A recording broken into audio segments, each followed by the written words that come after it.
దేవుని వాక్యములో మనం చూడగలిగితే శోధనలో మనం పడిపోకుండా ఉండాలి. శోధనలో పడిపోకుండా ఉండాలంటే మనం ఏం చేయాలి అని మనం దేవుని వాక్యాలు చూస్తే మార్కు సువార్త 14:38 మనం చదువుదాం. మీరు శోధనలో ప్రవేశించుకున్నట్లు మెలకువగా నుండి ప్రార్థన చేయుడి. ప్రియమైన దేవుని బిడ్డలారా, 4 సువార్తలో ఒక్కొక్క దగ్గర ఒక్కో రకంగా రాయబడి ఉంది. కానీ మార్కు సువార్తలో మాత్రం రాయబడిన మాట ఏంటంటే, మీరు శోధనలో ప్రవేశించుకున్నట్లు ఏం చేయాలంట? మెలకువగలిగి ప్రార్థన చేయాలి. ఏం చేయాలంట? మెలకువగలిగి ప్రార్థన చేయాలి. అంటే ఎప్పుడు మనము ప్రార్థనలో లీనమైపోవాలి. మన జీవితం ప్రార్థనలో లీనమైపోవాలి. ప్రార్థన చేస్తూ ఉండాలి. దేవుని సంఘాలు గడుపుతూ ఉండాలి. లేచినా ప్రార్థన, భోజనానికి వెళ్ళినా ప్రార్థన, ప్రయాణానికి వెళుతున్న ప్రార్థన, ఏవండి కుటుంబ ప్రార్థన, వ్యక్తిగత ప్రార్థన, అన్ని రకాల ప్రార్థనలో మన జీవితాలు గడుపుతూ ఉండాలి. గడి చెప్పండి హల్లెలూయా. గనుక మెలకువగా ఉండి ప్రార్థన చేయాలి. ఎందుకని? శోధనలో ప్రవేశించుకున్నట్లు. ఇక్కడ ఏం జరిగింది అంటే, అకస్మాత్తుగా సైనికులు వస్తారు, యేసు ప్రభుని తీసుకెళ్తారు. ఇది ఎన్నడూ జరగని కార్యము. ఇది మీ జీవితంలో పెద్ద శోధన లాంటిది. గనుక శోధనలో పడకుండా మీరు ఏం చేయాలంటే మెలకువగలిగి ప్రార్థన చేయాలి. మన జీవితాల్లో కూడా శోధన ఎప్పుడు వచ్చింది ఎవరికి తెలియదు. అకస్మాత్తుగా తటస్థించుందంట శోధన. ఆ శోధనలో పడకుండా ఏం చేయాలంట? ఈ మాట అంటున్నాడు. ఎవరు చెప్తున్నాడు? తన తర్వాత వెంబడించాలి, తన తర్వాత పరిచయం చేయాల్సినటువంటి శిష్యులకు ఆయన చెప్తున్నాడు. మీరు శోధనలో ప్రవేశించకున్నట్లుగా మెలకువగలిగి ప్రార్థన చేయాలి. ప్రార్థన అంటే ఒక యుద్ధం అండి. ప్రార్థన అంటే ఒక పోరాటం. ప్రార్థన అంటే ఆ ఆటంకాలని గెలవడానికి ఒక యుద్ధోపకరణం అనొచ్చు. ప్రార్థన అంటే నీవు పరలోక ఆశీర్వాదాలని పొందగలిగినటువంటి ఒక ఉన్నతమైనటువంటి అనుభవాలు. గనుక తిమోతి పత్రికలో కూడా మనం చూడగలిగితే, తిమోతి పత్రిక 2వ తిమోతి పత్రికలో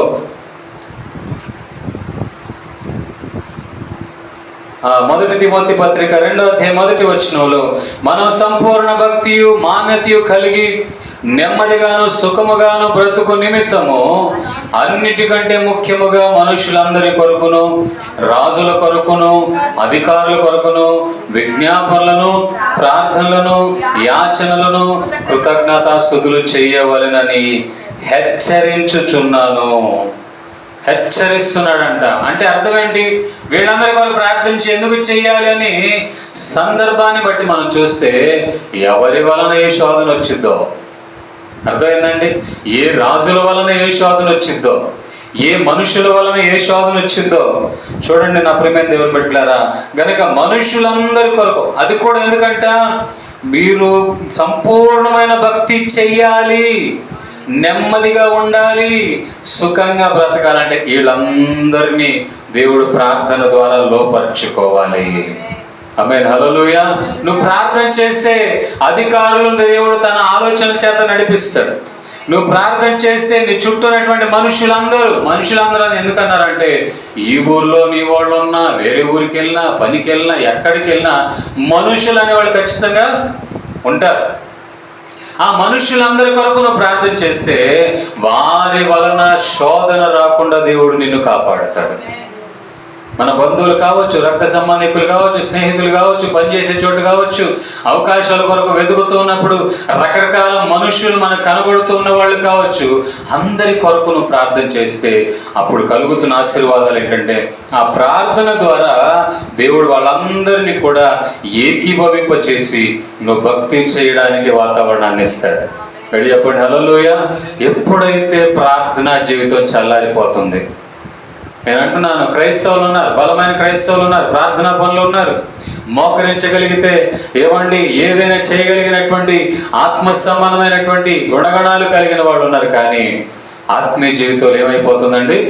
ప్రార్థన అనేది తక్కువైపోతుంది. అలవాటుగా కూడా ప్రార్థన చేయట్లా. నేను మాట అంటాను, కొంతమంది ఏమండి అలవాటుగా ప్రార్థన చేసే వాళ్ళు తిడతా ఉంటారు. అలవాటుగా రోజు అదే పని, అది తప్ప ఏ రావా అని వాళ్ళు అదనే చేస్తున్నారు, చెప్పేవాళ్ళు అవి కూడా చేయరు. అన్నమాట అర్థమైందండి. వాళ్ళు అలా చేస్తున్నారు, వీళ్ళు ఎలా చేస్తున్నారు అని అన్నోళ్ళు కూడా ఏంటంటే ప్రార్థన చేయరు. కనుక వాడుక, ప్రార్థన అనేది మన జీవితంలో ఏమైపోవాలి? వాడుకగా మారాలి. ఆర్థిక ఇబ్బందులున్నా, కష్టాలున్నా, సమస్యలున్నా, మరి నీ చుట్టూ ఎంతమంది మనుషులతో మన జీవితాలు ముడిపడి ఉంది ఒకసారి ఆలోచించండి. ఎంతమందితో ముడిపడి ఉంది. పని దగ్గర, వ్యాపారాలు, ఇంటి దగ్గర, ఏమంటే ఏమైనా మాట్లాడాలన్నా తొందరపడేదనైనా ఇంత సమస్యలో మరి ప్రార్థన ఏం చేస్తుందంటే వాళ్ళందరినీ కూడా ఏక మనస్సు కలిగేలాగా చేస్తుంది. ఇక్కడ చెప్పండి హల్లెలూయా. ప్రార్థన చేయకపోతే మనము శోధనని జయించలేము. ఏం జయించలేమండి? శోధన జయించలేము, అసాధ్యమైన విషయం. దావీదు కూడా ప్రార్థన చేయడం మానేశాడు. అందరూ ప్రార్థనా పరులు ప్రార్థన చేస్తుంటే ఇతను మాత్రం ప్రార్థన చేయడం మానేసి షికారులు తిరుగుతూ ఉన్నాడు. తన అంతఃపురంలో షికారులు తిరుగుతున్నాడు. ఇక నాకేం కావాలి, ఇక నేను రాజును కాబట్టి, ఇక స్థిరపడిపోయినటువంటి పోస్ట్ ఇది ఎవరు కదిలించలేని పోస్ట్ ఇది అని అనుకొని ఏమండి ఆ యొక్క అంతఃపురంలో తిరుగుతూ ఉన్నాడు. కానీ రాని వచ్చింది శోధన ఒక స్త్రీ రూపంలో. చూడండి 2 సమూయేలు గ్రంథం 11వ అధ్యాయం చదువుదాం. అతను ఏం చేస్తున్నాడు? రాజుగా ఉన్నవాడు ఏం చేయాలి? దేవుని నమ్మిన వాడు ఏం చేయాలి? క్రైస్తవుడిగా ఉన్నవాడు ఏం చేయాలి? అతనేం చేస్తున్నాడు? చూడండి 11వ అధ్యాయం 11వ అధ్యాయం 1వ వచనం నుండి, రాజులు యుద్ధమునకు బయలుదేరే సమయమున దావీదు యోబాబును అతని వారిని, అదండి మెయిన్ సబ్జెక్ట్ అక్కడ. అది రాజులందరూ ఎక్కడికి వెళ్ళారు? నేను చాలా మంది అంటారు ఏమండి శోధన అండి, ఏమండి సమస్యలు అంటే మనం రాజులు కాబట్టి మనం యుద్ధాలు చేయాలంట. నిజమండి. అవి లేకపోతే నువ్వు ప్రార్థన దేనికి ప్రయోజనం? నీ బలం ఎప్పుడు తెలిసిద్ది? ఈ పాతకాలంలో మీరు చూస్తే ఏమండి విజయనగరం సామ్రాజ్యం అని, దుర్గా సామ్రాజ్యం అని, రకరకాల సామ్రాజ్యాలు ఉన్నాయి. వాళ్ళందరూ యుద్ధాలు చేసి చేసి చేసి ఆఖరికి గెలుచుకుంటూ వెళ్ళిపోతారు. అసలు గెలుపుకి ఒక అర్థమే ముందు యుద్ధాలు రావటం. యుద్ధాలు రాకపోతే నువ్వేం చేయలేవు. యుద్ధాలు వచ్చిన దేవుని సాయం కావాలంటే దేవుని కృప కావాలి. ఆ దేవుని కృప కావాలంటే మెలుపుగలిగి ప్రార్థన చేయాలి. గడి చెప్పండి హల్లెలూయా. ఇతను రాజులందరూ యుద్ధమునకు బయలుదేరి వెళుతూ ఉన్నారు. కానీ దావీదు మాత్రం ఏం చేశారంట? యోబాబును అతని వారిని ఇశ్రాయేలు అందరినీ పంపగా ఇతను మాత్రం ఎక్కడున్నాడు? అయితే దావీదు యెరూషలేమునందు నిలిచెను. మనము సైలెంట్గా ఉండకూడదు, ఖాళీగా ఉండకూడదు. మీరు ఎవరైనా ఖాళీగా ఉన్నప్పుడు ఏం చేయాలంటే ప్రార్థన చేయాలి. ఇక్కడ చెప్పండి హల్లెలూయా. రాసుకోవాలి, ఒకవేళ స్లిప్ అన్న రాసుకోవాలి, అన్నీ గుర్తుపెట్టుకొని రాసుకోవాలి. కాసేపు అలా కూర్చొని కుర్చీ మీద కూర్చొని ఆ కింద కూర్చొని మోకాళ్ళ మీద ఉన్న అవన్నీ చదువుకొని, అయ్యా నీ సన్నిధానంలో ఇదిగో ఇవన్నీ నేను ప్రార్థన చేస్తున్నాను, వీటన్నిటిలో మాకు జయం ఇవ్వు. ఇక్కడ చెప్పండి హల్లెలూయా. ప్రతిదీ మనకు యుద్ధమే. దావీదు యుద్ధమునకు వెళ్ళలేదు, శత్రువు మీద జయాన్ని పొందడానికి వెళ్ళలేదు. కానీ అతను ఏమనుకున్నాడంటే నేను వెళ్ళాల్సిన అవసరం ఏముంది? సైన్యాధిపతి ఉన్నాడుగా, నేను వెళ్ళాల్సిన అవసరం ఏముంది? సైనికులు ఉన్నారుగా. కానీ నా ప్రియమైన దేవుని బిడ్డలారా, ప్రతి ఒక్కరి బాధ్యత నేను వెళ్ళాల్సిన అవసరం ఏముందని అనుకోవడం కాదు. నేను వెళ్ళాలి, నేను వెళ్తేనే నాకు యుద్ధంలో జయం ఇస్తాడు. గడి చెప్పండి హల్లెలూయా. ఎప్పుడైతే దావీదు యెరూషలేములోనే ఉన్నాడు, ఒకానొక దినమున ప్రొద్దు గురుకు వేళ దావీదు పడక మీద నుండి లేచి రాజనగరి మిద్దె మీదకి నడుచుచు పైనుండి చూచుచుండగా స్నానము చేయ ఒక స్త్రీ కనబడెను. ఇతను ఏం చేస్తున్నాడు? దావీదు పడక మీద నుండి లేచి, వీళ్ళే యుద్ధాలు చేస్తుంటే ఇతను ఎక్కడ ఉన్నాడంట? పడక మీద. అంటే మనకు వినకూడని సమాచారాలు విన్నప్పుడు కానివ్వండి, సమస్యలు ఎక్కువైపోతున్నప్పుడు కానివ్వండి, విజ్ఞాపనలు ఎక్కువైపోతున్నప్పుడు కానివ్వండి, మనం నిద్ర పట్టకూడదు. మనం ప్రార్థన చేయాలి. మనకు వస్తేనే సమస్య కాదు, ఇతరులు కూడా సమస్యే, ఇతరులు కూడా జీవితమే, ఇతరులు కూడా మనుష్యులే. మనం ప్రార్థన ఖచ్చితంగా చెయ్యాలి. పాస్టర్ గారి విజ్ఞాపనలు చెప్పారు. ఇవన్నీ గుర్తుపెట్టుకోవాలి, అవసరమైతే రాసుకోవాలి, ఇంట్లో వెళ్ళి ప్రార్థన చేసుకోవాలి. అవసరమైతే పాస్టర్ గారు ఏమైనా ఉంటే మాకు చెప్పండి, మాకు వాట్సాప్లో పెట్టండి, మేము ప్రార్థన చేస్తాము. సందు దొరికిందా, గ్యాప్ దొరికిందా ప్రార్థన చేయాలంతే. అంటే మా వ్యక్తిగత జీవితం ఏం అవసరం లేదా అంటే, బైబిల్లో మనం మోయిన్సార్లు కూడా చదువుకున్నాం. మీరు కాస్త ఏం చేసుకోవాలంట, వెసులుబాటు తీసుకోండి ప్రార్థన చేయడానికి. గడి చెప్పండి హల్లెలూయా. ప్రార్థన చేయకపోతే నీవు జయించలేవు. దావీదు చూశాడు, పాపం చేసినట్టుగా మనం చూస్తూ ఉన్నాం. అతను చేసిన పని ఏంటంటే, రాజు యుద్ధానికి వెళుతుంటే ఇతను యుద్ధానికి వెళ్ళలేదు. రెండోదికి ఏం చేస్తున్నాడు, ప్రశాంతంగా నిద్రపోతున్నాడు. ప్రశాంతంగా నిద్రపోతున్నప్పుడు, నిద్ర పట్టకపోయేటప్పుడు అలా లేచి బయటకు వచ్చి చూశాడు. చూడకూడని దృశ్యము చూసి తాను శోధనలో పడిపోయాడు. ప్రార్థన అంటే యుద్ధం. నువ్వు యుద్ధంలో ఉండాలి, మోకాళ్ళ మీద ఉండాలి, ప్రార్థన చేయాలి, విజ్ఞాపనలు రాసుకోవాలి, అన్నిటి కొరకు ప్రార్థన నువ్వు చేయాలి. వేకువజామున లేచి ప్రార్థన చేయాలి, సమయం పెట్టుకోవాలి. ఒకవేళ చాలా మంది సమయం లేకపోతే, బైబిల్లో కొంతమంది భక్తులు ఆ సమయంలో ప్రార్థన చేసినట్టుగా చూస్తాం. కనీసం ఆ సమయాలైనా గుర్తుపెట్టుకొని మనం ప్రార్థన చేయాలి. ఉదయం 6 గంటలకి, 9 గంటలకి, 12 గంటలకి, 3 గంటలకి, పేతురు యోహాను మధ్యాహ్నం 3 గంటలకు వెళ్ళారని ఉంది ప్రార్థన చేయడానికని. ఇలా కొన్ని ఉన్నాయి. వాటి సమయాన్ని బట్టి అయినా మనం ప్రార్థన చేయగలగాలి. చూడండి, అన్ని జనులు కూడా వాళ్ళు సమయాన్ని పాటిస్తారు. నిక్కచ్చిగా ఉన్నవాడు అందరు కాదు, ఆ సమయానికి వెళ్ళిపోతారు. 100 పనులున్నా, ఏమండి 5 నిమిషాలు కూర్చోండి ఇప్పుడే వస్తా అని వస్తాయి. మరి నిజమైన దేవుడు, శక్తి కలిగిన వాడు, ఆశీర్వాదాలు పొందాం, దీవెనలు పొందాం, కరువు తీరింది, కష్టాలు తీరాయి, స్వస్థతలు వచ్చాయి. ఏం చేస్తున్నాం? ఖాళీగా యుద్ధాలు చేయకుండా పడక మీద ఏం చేస్తుంటాం మనం? ఏం లేదు, ప్రశాంతంగా ఉంది, బైబిల్ అలాగే వండుకున్నాడు, నాకేంటి గోల అని. మెల్లగేమైంది, సముద్రంలో అలజడి ప్రారంభమైపోయింది. అంటే నిద్రపోద్దని కాదు దీని ఉద్దేశం, నీవు మెలకువగలిగి ప్రార్థన చేయాలి. కొంతమంది చూడండి, నిద్రపోతూ కల వచ్చింది అని ఉలికి పడలేసి ప్రార్థన చేస్తారు. అమ్మో ఇది ఎందుకు వచ్చిందో, ఇక ఫలానోడు గురించి వచ్చింది. కొంతమందికి చాలా కనపడతాయి, పాములు కనపడతాయి అంట, కబ్బిళ్ళలు కనపడతాయి అంట, నల్లటి కాకులు కానీ ఏముండదు స్పందన, ఏసు రక్తం వేసి. ఏమండి అవి కనపడినప్పుడు ఏంటయ్యా శోధన, పాము కనపడుతుందంటే ఏంది శోధన, ఆ ఫలానోళ్ళ గురించి కనపడింది. కొంతమందికి అదేదో వాళ్ళు అనుకుంటారు వరం అని, మనం దాన్ని తృణీకరించకూడదు. కానీ ప్రార్థన చేస్తున్నారనుకో, వాళ్ళు కలలో ఏదైనా కనబడటమో, దర్శనములు ఏదైనా కనబడటం జరిగింది. అప్పుడు వెంటనే ఏం చేయాలి, మనం ప్రార్థన చెయ్యాలి. గడి చెప్పండి హల్లెలూయా. చెప్పేదానికంటే ప్రార్థన చేసేదానికంటే ముందు అది ఎవరి గురించి వచ్చిందో వాళ్ళకి చెప్పి కలవర పెడతా అవసరమైతే. కానీ మనం ప్రార్థన చేయాలి. దావీదు ప్రార్థన చేయకుండా యుద్ధానికి వెళ్లకుండా ఉన్నాడు కనుక పాపములో పడిపోయాడు. పాపంలో పడిపోవటం వల్ల తాను తప్పు మీద తప్పు, పాపం మీద పాపం చేస్తూనే ఉన్నాడు. ఆఖరి ప్రవక్త వచ్చి ఖండించినప్పుడు తన మనస్సుని మార్చుకున్నాడు. ప్రియమైన దేవుని బిడ్డలారా, నువ్వు చేస్తున్నది పాపం. ఆ పాపం అనేది నీ హృదయంలో వచ్చింది, నీ ఆలోచనలో వచ్చింది. దాని వలన నువ్వు చెయ్యకూడని పాపం చేసినప్పుడు, సేవకుడు నేను గద్దించినప్పుడు అతనిలో ఉన్న లోపాలు కాదు నువ్వు చూడాల్సింది. దావీదు ఏమండి పోవయ్యా, ఏం చెప్తావు, ఊరికి ఇల్లు వాకిల్లు అక్కడ తిరుగుతుంటావు, నువ్వు వచ్చి మాకు చెప్తావు ఏంటి అనలా. ప్రవక్తలు ఎక్కడో ఉంటారండి, వాళ్ళు ఎక్కడో గుహల్లోనో ఎక్కడో ఏదో ఊర్లోనో, వాళ్ళ పని దేవుడు ఎక్కడైనా బయలుపరిస్తే వాళ్ళకి పోయి చెప్పటమే. ఆ చెప్పిన వెంటనే వాళ్ళు లోబడితే ఆశీర్వాదం, లోబడకపోతే వాళ్ళంతటా వాళ్ళు శాపాన్ని కొని తెచ్చుకుంటారు.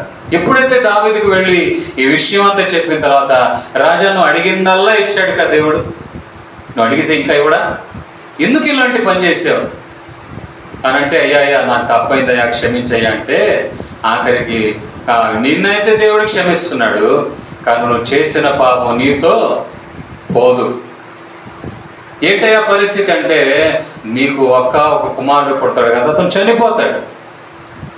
వెంటనే అతను చేసిన పని ఏంటంటే, ఆ కుమారుడు బెత్షెబా ద్వారా కుమారుడు పుట్టబోయే సమయంలో ఎంతో యాతన పడతాడు, ప్రార్థన చేస్తాడు.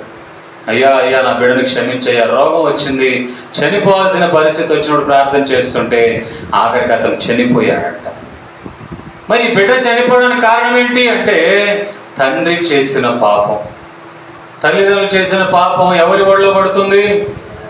యవ్వన కాలంలో ఇష్టానుసారంగా బ్రతికేసుకొని ఆఖరి బాగానే ఉంటావంటే నువ్వు చేసిన పాపం నీతో పోదు.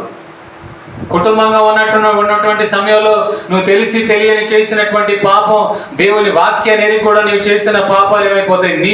నీకేం కాదు, నువ్వు బాగానే ఉంటావు. కానీ నీ ఎదుట పిల్లలు పడుతున్న బాధలు చూసి నువ్వు తట్టుకోలేవు, జీవితాంతం బాధపడుతుంటావు.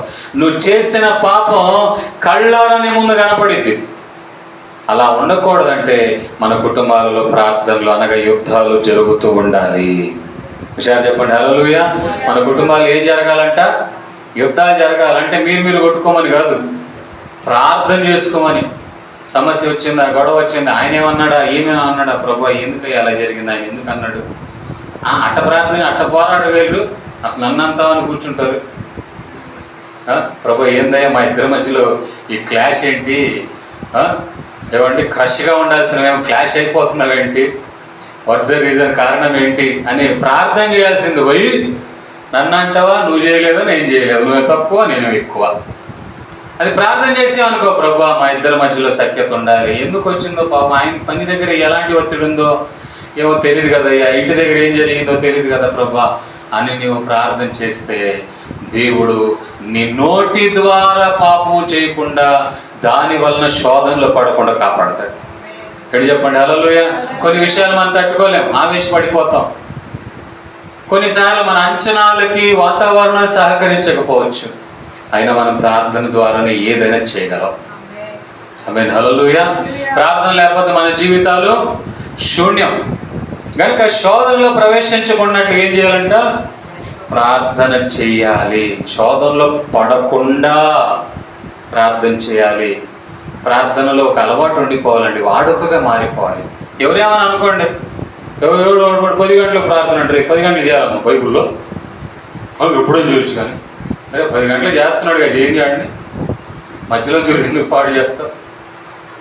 నా మాట అర్థమైందండి? ఎడి చెప్పండి. హల్లెలూయా. ప్రార్థన చేయడం ముఖ్యం. ఎందుకంటే ప్రార్థన ద్వారానే సంఘం కట్టబడాలి, ప్రార్థన ద్వారానే కుటుంబాలు కట్టబడాలి, ప్రార్థన ద్వారానే పరిశుద్ధమైనటువంటి దేవుని రాజ్యం, ప్రేమతో కూడిన సామ్రాజ్యం నిర్మించబడాలి. గడి చెప్పండి. హల్లెలూయా. ప్రార్థన ద్వారా నిజంగా నువ్వు ప్రార్థన చేస్తే దేవుడు గొప్ప కార్యాలు చేస్తున్నాడు. కానీ ఇంకా ఊహించని కార్యాలు నీవు పొందాలి, మనమందరం పొందాలి.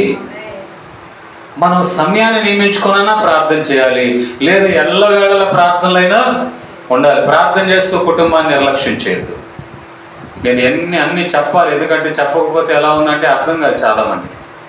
ప్రార్థన చేస్తూ కుటుంబాన్ని నిర్లక్ష్యం చేయొద్దు. కుటుంబ పనులు చేసి వెసులుబాటు దొరికినప్పుడు ప్రార్థన చేయండి. ఆమేన్. హల్లెలూయా.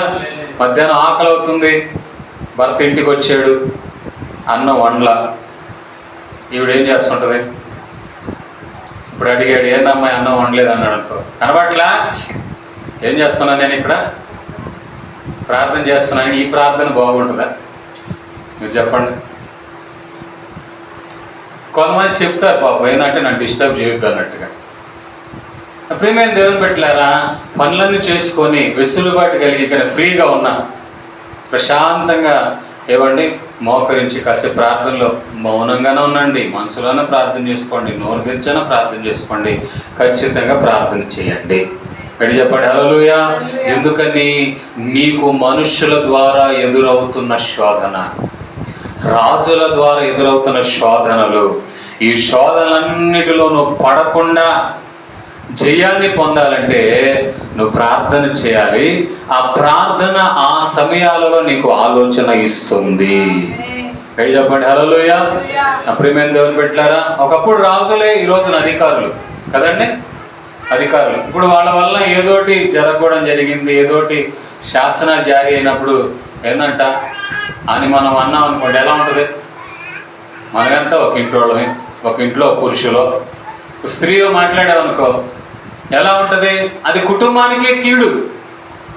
అదే మనం ప్రార్థన చేసామనుకో, దేవుడు ప్రభువా వాళ్ళ మనసు మార్చాయంటే దేవుడు అక్కడ మనసు మారుస్తాడు.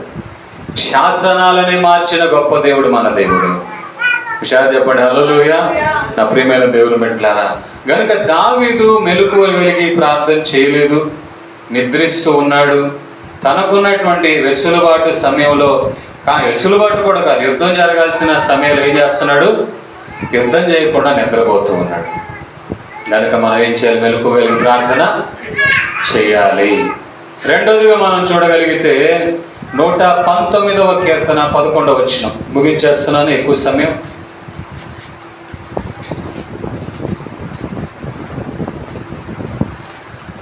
నూట 11వ వచనం.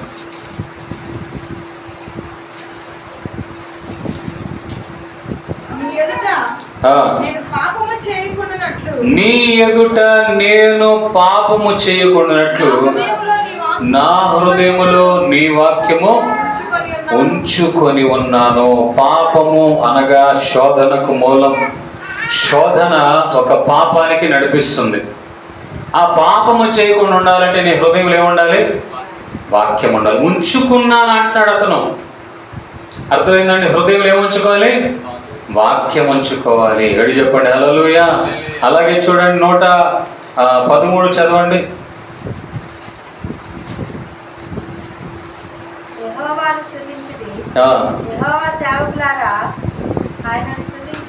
133 చదవండి. నీ వాక్యమును బట్టి నా అడుగులు స్థిరపరచుము. చూడండి, నీ వాక్యం. ఇప్పుడు దావీదు ఏమంటున్నాడు? నీ వాక్యం నా హృదయంలో ఉంచుకొని ఉన్నాను. ఇప్పుడు అదే దావీదు ఏమంటున్నాడంటే, నీ వాక్యము ఏం చేస్తున్నాడంట? నీ వాక్యమును బట్టి, ఏ వాక్యం అయితే హృదయంలో ఉంచుకున్నానో ఆ వాక్యాన్ని బట్టి నా అడుగులు స్థిరపరుచుకున్నాను. స్థిరపరచు ప్రభువా. స్థిరపరచడం వల్ల నేను పాపము నన్ను ఏలనివ్వకుండా ఆ వాక్యము నన్ను కాపాడుతుంది. వాక్యం మన హృదయంలో ఉందండి. చెప్పిన వెంటనే రెఫరెన్స్ చేయగలుగుతున్నారు. అసలు కొంతమంది ఉంటారు విశ్వాలు టకటకటక తెలుస్తారు. సందర్భం చెప్తుంటే తెలుస్తారు. అసలు ఏదో నాకు విషయం చెప్పిన వెంటనే తెలుస్తుంది. అసలు నన్ను అడిగితే బైబుల్ తేకపోయి పర్లేదు అన్నట్టు ఉంటుంది. ఏదో దావీదు సంబంధిమా అని అయితే భాష గారండి 2వ సమయాల గ్రంథం అండి ఎంత. ఎందుకని హృదయంలో వాక్యము ఉండాలి. మరి మన హృదయాలు ఏమంటాయి? ఐహిక విచారాలు, లోక సంబంధమైన విషయాలు. అప్పుడు ఎవరు గొడవ జరిగారు, అసలు ముందు ఎవరు మాట్లాడారు, అసలు ఇవన్నీ జ్ఞానంగా ఫుల్గా ఉంటుంది. అంతేనా అండి?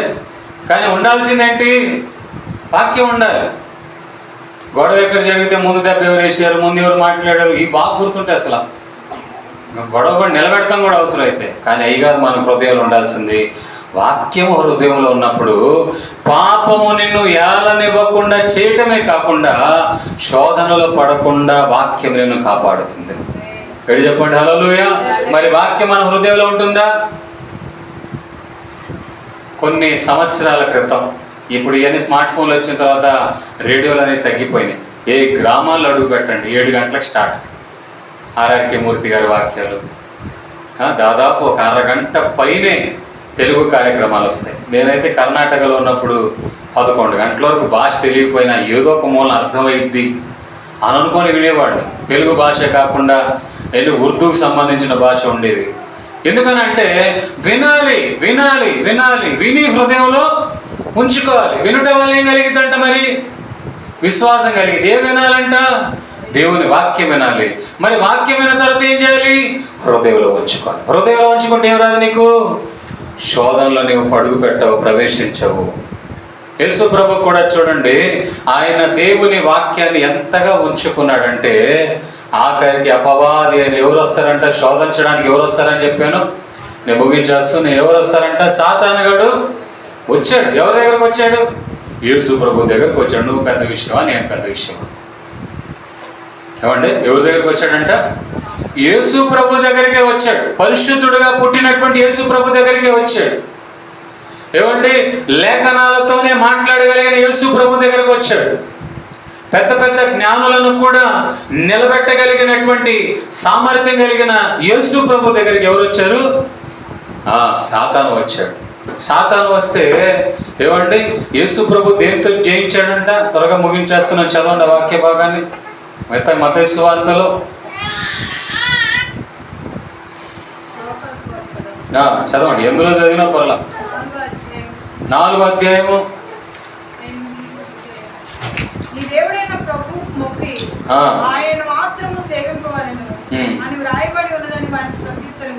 చూడండి, అడుగడుగున ఏమండి యేసు ప్రభు ఏం చేస్తున్నాడు? వాక్యముతోనే గెలుస్తున్నాడు. ఏమని అంటున్నాడు సాతాను గాడు?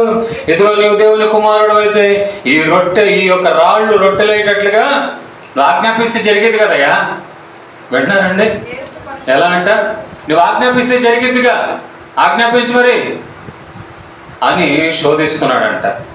అంటే అర్థం ఏంటంటే వాక్యానికి భిన్నంగా, మౌలికమైనటువంటి జీవితానికి భిన్నంగా ఏమన్నటువంటి ఉన్నటువంటి ఆ పరిస్థితులనే వాటిని ఆధారం చేసుకొని సాతాను గాడు ఏం చేస్తున్నాడు? శోధిస్తూ ఉన్నాడు. ఏమని శోధిస్తున్నాడు?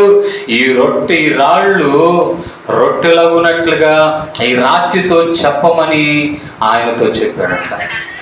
ఈ రాళ్ళు రొట్టెలుగా నువ్వు ప్రార్థన చేసి వర్షం ఆగిద్దంటగా చెయ్యి, మరి చేయట్లేదేంటి? అర్థమైందండి? నువ్వు ప్రార్థన చేసి ఇలా జరిగిద్దంటగా చెయ్యి మరి. అప్రియమైన దేవుని పెట్టిలారా, కానీ దేవుని వాక్యం ఏమంటుందో తెలుసా? ఒకడు మనుష్యుడు రొట్టె వలన మాత్రమే జీవించునని వ్రాయబడి. అతను తీసుకొని వచ్చేది కూడా లేఖనాలే. సాతాను గాడి కూడా ఏం తీసుకొని వస్తున్నాడు?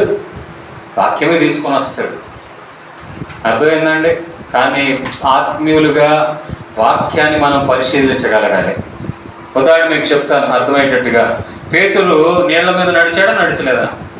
నడిచాడు. ఇశ్రాయేల్ ప్రజలు ఎర్ర సముద్రంలో నడిచారా నడవలేదా? అరే బైబిల్లోనే ఉందిరా, పేతురు నీళ్ల మీద నడిచాడు, నడు అని అన్నారు అనుకో. నడుస్తారా నడవరా? ఎందుకు నడవరు? ఆయన పిచ్చుడుగా ఉన్నట్లు మేము నడుస్తాం అంటారా?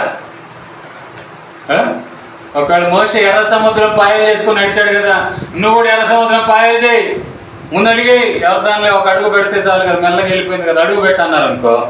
మనం పెడతామా ముందు? మనం ఏమంటాం? మోషేకు దేవుడు చెప్పాడు కనుక ఎర్ర సముద్రం పాయలైంది. అర్థమైందా? ఎప్పుడు వస్తుందా ఆ జ్ఞానం? ఎప్పుడు వచ్చింది ఆ బుద్ధి? ఎప్పుడు వచ్చింది? వాక్యాలు విని వాక్యాలు చదువుతుంటే వస్తుంది. మరి పేతురు నీళ్ళ మీద ఎలా ఎప్పుడు నడిచాడు? యేసు ప్రభు పిలిచినప్పుడు. నువ్వు నిజంగా నీళ్ళ మీద నడిచిన వాడివైతే, నువ్వు నిజంగా భూతం కాదు, నువ్వు నీళ్ళ మీద నడుస్తున్నావు, అదే నిజమైతే నేను కూడా నడుస్తానయ్యా అని అంటే, అయితే వచ్చాయి అన్నాడు. ఇవి మనం ఆధారం చేసుకోవాల్సింది. వాక్యం చదివినప్పుడు నీకు భౌతికమైన జ్ఞానముతో పాటు ఆత్మ సంబంధమైన గ్రహింపు కూడా వస్తుంది. విషయాలు చెప్పండి. హల్లెలూయా. చూడండి తర్వాత ఏమని అంటున్నాడు చూడండి. అప్పుడు అపవాది ఆయనకు తీసుకొని పోయి భూలోక రాజ్యములు అన్నిటిని ఒక దినములో ఆయనకు చూపించి, ఈ అధికారమంతి రాజ్యములు మహిమయు నీకిత్తును, అది నాకు అప్పగింపబడి ఉన్నది, అది ఎవనికి నేను ఇయ్యగోరుదునో వానికి ఇత్తును, కాబట్టి నీవు నాకు మ్రొక్కితివా, ఇదంతయు నీకు తగునని చెప్పినందుకు యేసు, మీ దేవుడైన ప్రభువు నాకు మ్రొక్కి ఆయనకు మాత్రమే సేవింపు. మనమైతే ఏం చేస్తాం? ప్రార్థన తర్వాత సంగతి, వాక్యం తర్వాత సంగతి. ఇస్తారంటారు బాబు, 2 లక్షలు ఇస్తారంటారా, 3 లక్షలు ఇస్తారంటారా, ఇల్లు వాకిలు ఇస్తారంటారా, వ్యతిరేకమైన పనులు చేసే చాలంట అని అనుకుని మనం అంటాం. కానీ ఇతనే యేసుప్రభు ఏమంటున్నాడు? పిచ్చి పిచ్చి మాటలు చెప్పి ఏదో నా అధికారం. ఇంకో బైబిల్ ఒక మాట ఖచ్చితంగా ఇక్కడ చెప్తుంది ఏంటంటే, ఇప్పుడున్నటువంటి రాజ్యము, ఇప్పుడున్నటువంటి ఘనత, మహిమ, గొప్పతనాలన్నీ కూడా ఎవరి ఆధీనంలో ఉన్నాయని సాతాను గాడు చెప్తున్నాడు. ఇవి నా ఆధీనంలోనే ఉన్నాయి. నా మ్రొక్కితే అడ్డదారుల్లో కూడా గొప్పవాడైపోతాం. అర్థమైందండి? అంటే నీ లోకంలో కూడా మనం చాలాసార్లు అనుకుంటాం, చూడరా వాడు మొన్నటి వరకు చూడు అసలు పిచ్చోళ్ళ తిరిగాడు బాగుపడిపోయాడు, ఆడు తాగుతున్నాడు కూడా బాగుపడిపోయాడు, వాళ్ళు బాగుపడిపోయాడు అని బాగుపడిపోతాం. కారణం ఏంటంటే వాళ్ళు ఎవరి ఆధీనంలో ఉన్నారంట? సాతాను గడి ఆధీనంలో ఉన్నారు. కానీ మనం ఎవరి ఆధీనంలో ఉండాలి? వాక్యపు ఆధీనంలో ఉండాలి. యేసే ఆధీనంలో మనము ఉండాలి. ఆ తర్వాత చూస్తూ ఉన్న మనం, ఆయన యెరూషలేమునకు తీసుకొని పోయి, కుమారుడైతే, దేవుని కుమారుడైతే ఇక్కడ నుండి క్రిందికి దుముకుము, నేను కాపాడుటకు నిన్ను గూర్చి తన దూతలు ఆజ్ఞాపించును, నీ పాదములు రాయి తగలకుండా వారు నిన్ను చేతులు ఎత్తుకుందురు. చూసారండి? వాక్యమే కదా. ఎక్కడుంది వాక్యం చెప్పండి? ఎక్కడుంది వాక్యం? కాదండి, కీర్తనల గ్రంథం 91. నీ పాదములు రాయి తగలకుండా దేవదూతలుగా ఇది ఉందిలే. అర్థమైందన్నమాట. వాడు వాక్యం తీసుకొని వస్తాడు, దూకు దూకు దూకు అంటాడు, ప్రేరేపిస్తాడు. కానీ బైబుల్ ఏమంటున్నాడు, యేసు ప్రభు ఏమంటున్నాడు చూడండి, నీ దేవుడైన ప్రభువుని శోధించడం అర్థం ఏంటంటే, నీకు ఏమైనా సూచన వచ్చిందా చెయ్యి, నీకు ఏమైనా దేవుని ద్వారా సందేశం వచ్చిందా చెయ్యి. అంతేకాని కావాలని దూకటం, నువ్వు నిజంగా రక్షణ పొందిన వాడివి అయితే, నువ్వు నిజంగా యేసు ప్రభుని నమ్మిన వాడివి అయితే, ఇదిగో నువ్వు పైనుండి దూకు అని అన్నారనుకో, దూకకూడదు. ఎడి చెప్పండి హల్లెలూయా. నా ప్రియమైన దేవుని బిడ్డలారా, జాగ్రత్త జాగ్రత్త జాగ్రత్త. వాక్యము నీవు ప్రార్థనలో ఉంటేనే గ్రహింపు కలుగుతుంది. నీ వాక్యాన్ని ధ్యానిస్తేనే మంచి చెడ్డల వివేచనను నీవు గ్రహించగలవు. హుషారు చెప్పండి హల్లెలూయా. కానీ యేసు ప్రభు ఏం చేశాడంటే వాక్యముతోనే సాతానుని శోధించాడు. కానీ ఈ రోజున వాక్యం ఏమైపోతుంది, తప్పుడు కార్యక్రమాలు ఎక్కువ వాడుతున్నారు, సొంత ఇష్టం కోసం వాడుతున్నారు. ఏమండి, అడ్డదారుల కోసం ఎక్కువగా వాడుతున్నారు. పోయిన ఆదివారం మీకు చెప్పాను కదండి, ఏం చెప్పాను మీకు, వివాహం గురించి ఏం చెప్పాను. బైబుల్ ఎవరైనా ఎక్కువ వివాహం చేసుకున్నారా అని ఎత్తుకొని ఆఖరికి అది దేవుని వాక్యం, అది దేవుని చిత్తం అనుకొని మలుచుకుంటాం. కానీ వాక్యం ఏం చెబుతుంది, ఒక దైవజనుడి ద్వారా నువ్వు తెలుసుకుంటే మాత్రమే సాధ్యపడుతుంది. నీ అంతా నువ్వు చదువుకుంటే అర్థం కాదు, నువ్వు వినాలి, చదవాలి, అప్పుడు దానికి తగ్గ గ్రహింపు నీకు వస్తుంది.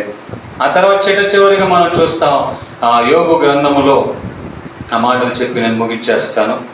యోబు గ్రంథం 23వ అధ్యాయం 11వ వచనం. యోబు గ్రంథం 23, నేను నడుచు మార్గము ఆయనకు తెలియను. 11 అండి, 10 మీరు చదువుతుంది, అది చివరిలో వచ్చింది మాట, కన్క్లూజన్ మాట. అది నా పాదములు ఆయన అడుగు జాడలు విడువక నడచినవి, నేను ఇటు అటు తొలగక ఆయన మార్గమును సంచరించి తిని అనుసరించి తిని. అడిగి చెప్పండి హల్లెలూయా. అంటే మనం ఆయన మార్గాన్ని ఏం చేయాలంట అంటే యోబు ఏం చేశాడంట, ఆయన మార్గాన్ని అనుసరించాడు కనుక అటు ఇటు తొలగిపోలేదు.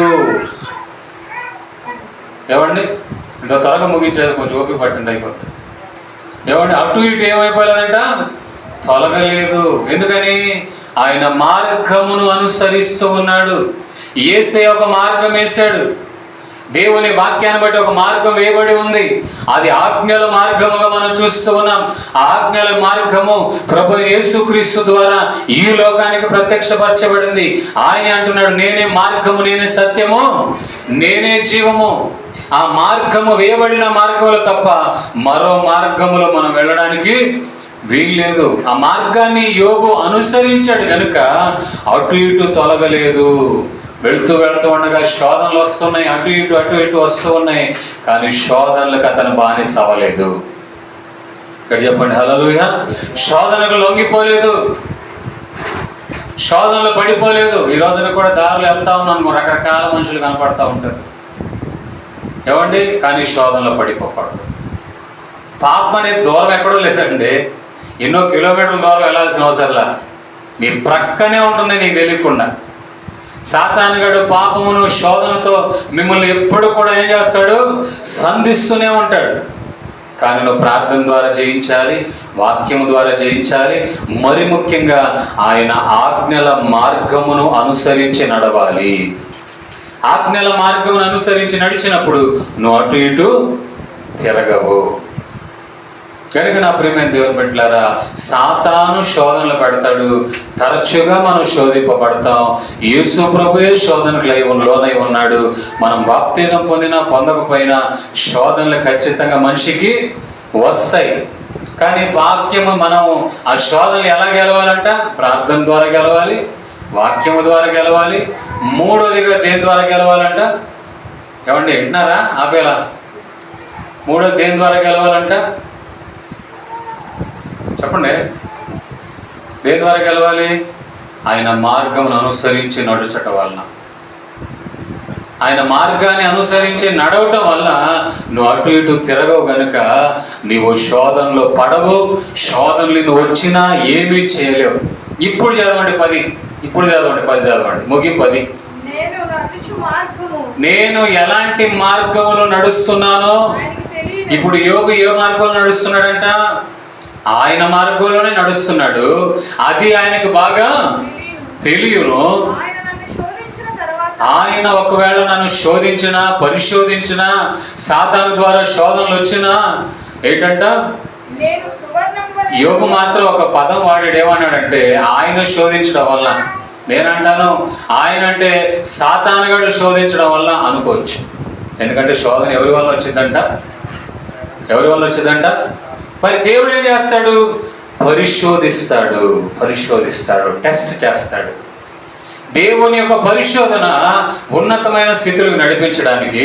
సాతాను శోధిస్తే నేను అదో రకమైన పాతాళంలో త్రోయడానికి. ఆయన శోధించిన తరువాత నేనేమైపోతానంటున్నాడు? శుద్ధ సువర్ణంగా, మేలిమి బంగారముగా, శుద్ధ సువర్ణంగా మార్చబడతాను. ఏమండి, యోబు ప్రార్థన పరుడు, యోబు దేవునితో నడిచిన వాడు. దేవునితో నడవటం అంటే వాక్యం చదివేవాడు, వాక్యాన్ని బట్టి అనుసరించి నడిచేవాడు కనుక సాతానుగాడు పర్మిషన్ తీసుకొని వచ్చాడు. ఆఖరి పర్మిషన్ తీసుకొని వచ్చిన ఏమీ చేయలేకపోయాడు. ఇన్ని చేసిన ఏమంటాడంటే ఆయన ఒకవేళ నన్ను శోధించినా నేను శుద్ధ సువర్ణంగా మార్చబడతాను. ఈ శోధన తర్వాత స్థితి మార్చబడడానికి, ఈ శోధన గొప్పగా దీవించబడడానికి, ఈ శోధన అల్పకాలపు సుఖభోగాల ద్వారా వస్తున్నటువంటి ఈ శోధన గొప్పగా దీవించబడడానికి. కనుక నేనే మార్గం నడుస్తున్నాను అనేది నాకు తెలియాలి. యోగు మాత్రం ఖచ్చితంగా అంటున్నాడు, నేను దేవుని మార్గాన్ని అనుసరించి నడుస్తున్నాను కనుక ఇన్ని శోధనలు వచ్చిన అటు ఇటు నేను పడిపోలేదు. అవి వస్తున్నాయి, నా మీద దాడి చేస్తున్నాయి, కానీ చిట్ట చివరికి నేను శుద్ధ సువర్ణంగా మార్చబడతాను. అట్టి ఆత్మీయ అనుభవాలలో పరిశుద్ధాత్మ దేవుడు మనల్ని నడిపించునుగాక.